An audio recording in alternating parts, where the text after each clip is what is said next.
welcome to Rogue Trading Communities video, and this is your demand and supply divergence video. And in this video, I'll be talking about how you can actually recognize and demand and supply being reaching the equilibrium point, and how you can actually know the difference between buyers and sellers in the market, and based on that you can actually judge the markets, right? So now let's get started with the theoretical part, and before that we have to understand, even before understanding the demand and supply divergence, we have to understand the two important patterns of volume spread analysis, that is no demand and no supply. So primarily we'll be understanding these two things, then we will be proceeding to the demand and supply divergence. It's just an introduction to demand and supply divergence, that's it. Okay, now no demand. What's no demand, by the way? No demand is an upper bar on a narrow spread having a upward wick closing in the middle with a low volume or volume lower than the last two bars. In simple, volume lower than the previous two bars. Okay, and the confirmation, the next bar should be a down bar to confirm this signal, especially for no demand. No demand is technically an upper bar, volume lesser than the previous two bars, and the confirmation bar has to be a down bar. Okay, but there is no particular rule that confirmation bars volume should be higher or lower, so it can be anything. I would prefer, on my own personal experience, if the volume is higher than the no demand bar for the confirmation, then that particular signal is stronger compared to the low volume confirmations. Okay, now that's the theoretical. Let's get on with a little bit of practical knowledge right here. Now, as you can see, this is a Reliance 15 minutes charts right here. So I have marked a high volume activity right here, and you can see that market is actually, was trading on a lower lows, and exactly market went back and started testing the smart money's activity on the high volume activity, right? So now exactly on smart money's activity, what happened right here? You got a no demand. So this is your no demand, right? So what is a no demand? Volume lesser than the previous two bars, and the next bar has to be a down bar. Okay, preferably, I told you that this particular down bar volume can be higher. Okay, so even if it's a lower, you can definitely consider it, but still this can be considered as a down bar. And exactly when you got a no demand, but the point is you can get a no demand anywhere actually, but you have to understand where you are capturing the no demand, right? So where is a no demand right here? Exactly on the smart money's activity. So that's the reason you exactly got no demand on the volume levels, and exactly market reacted and market reversed exactly from those levels. So it means that demand reduced, it means buyers interest is not present in the markets, and the confirmation bar indicated that sellers are entering after buyers are exiting the markets. So technically that's the reason from the same exact point market started going down from these levels. So this is how the no demand works in the markets. So technically this includes the demand and supply divergence, but I'll tell you what it is right now. The second thing right here, this is also one of the same concept. So technically I already told you that whenever you're drawing a volume levels, you have to realize that if the market is trading like this, if the market goes above the volume activity, you go for a buy trade. If the market goes below the volume activity, you go for a sell trade. This is something that I all previously also I have explained that in the YouTube videos. And at the same time, this is something that I always teach my students in volume spread analysis, full the complete series courses and so on. But you have to understand. So in this scenario, what's happening right here? Market came down below the smart money's activity. Second, you got a no demand exactly on the volume levels. Third thing, confirmation bar. So technically this was your perfect setup, and market went down right here. But there is one more thing you have to observe right here, is that you got a no demand, but again you are getting a no demand right here, followed by a down bar. Again you got a no demand, followed by a down bar. What this indicates actually? It indicates that market is still weak right here. So technically market will fall towards the level. So let's assume you have taken the trade, and if you can consider no demand as a continuation signal, let's assume you have taken a trade at this particular points. If the market is going on a lower lows and you're still getting a no demand, it means that you can hold that particular trade. It gives you more confidence, saying that market is still weak and the market can continue towards the lower lows. I can make more profits right here. So that's how you can consider no demand as a continuation signal also. Okay, I hope you understood this. Then Let's get started with the no supply right here.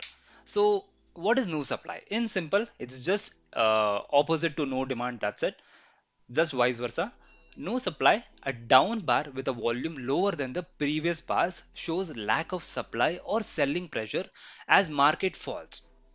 Confirmation, the next bar should be a up bar to confirm this signal. This should be treated as a continuation signal. Simple. This can be considered as a no supply. So this is Nifty charts 15-minute time frame and the trading view terminal. As you can see, market went above. So if market went down, we would have looked for a no demand, right? So market went up right here. So technically we are looking for a buy opportunity right here. So if we are looking for a buy opportunity, what is the pattern that you are looking right here? No supply, because you want sellers to exit out of the markets so that buyers can enter the markets, right? Obviously. Now you got a no supply right here. Obviously, no supply, volume lesser than the previous two bars. You got a no supply. You got a test also. This is called supply test. So they tested the high volume levels whether there are sellers or not.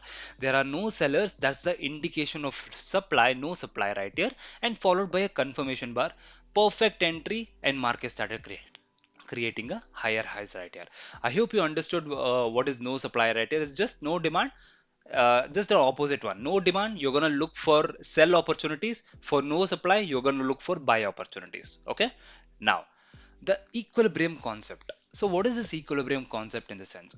So when the demand and supply meets a particular point where it interchanges its particular momentum, it's called the equilibrium point. In simple, let's say demand is reducing and supply is increasing.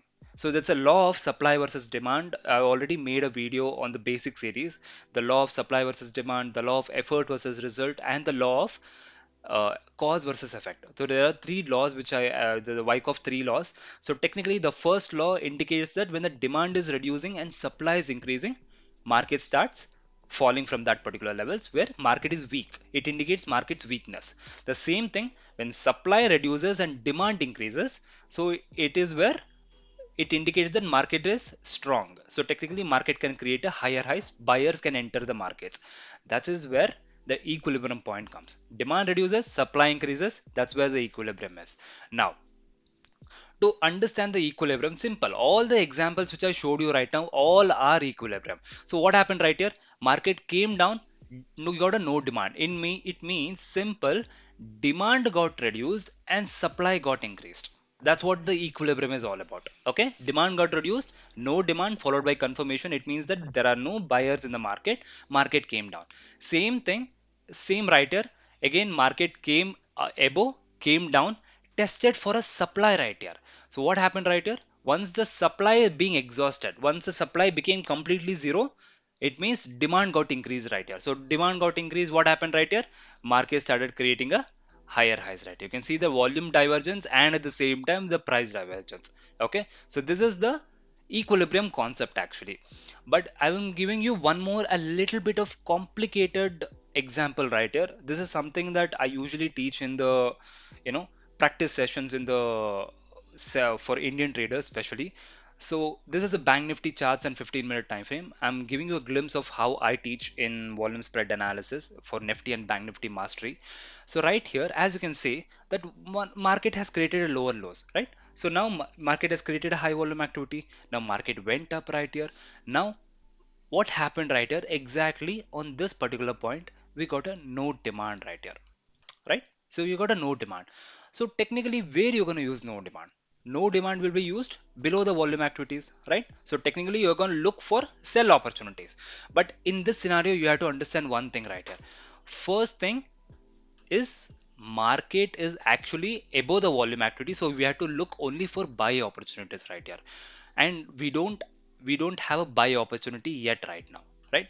The second thing, what's going to be the second thing right here? Second thing, we're going to look for a no supply, not a no demand right here, but we still got a no demand right here.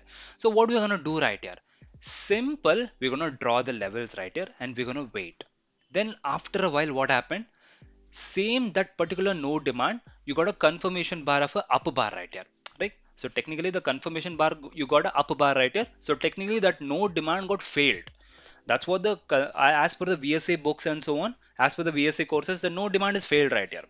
but you should still consider that entire area as your node demand. It is still a node demand. As you can compare the volumes right here, this particular node demands volume is lesser than all the volumes right there, right?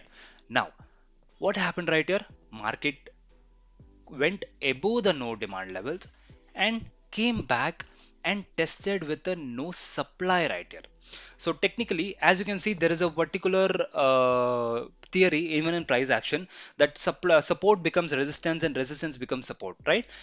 Even in no demand and no supply, this happens. So technically demand was reduced for up to this particular point. Let's assume you are not even looking at these particular points, forget about this thing, right? Forget about this thing. Now you're just, let's assume you're trading right here.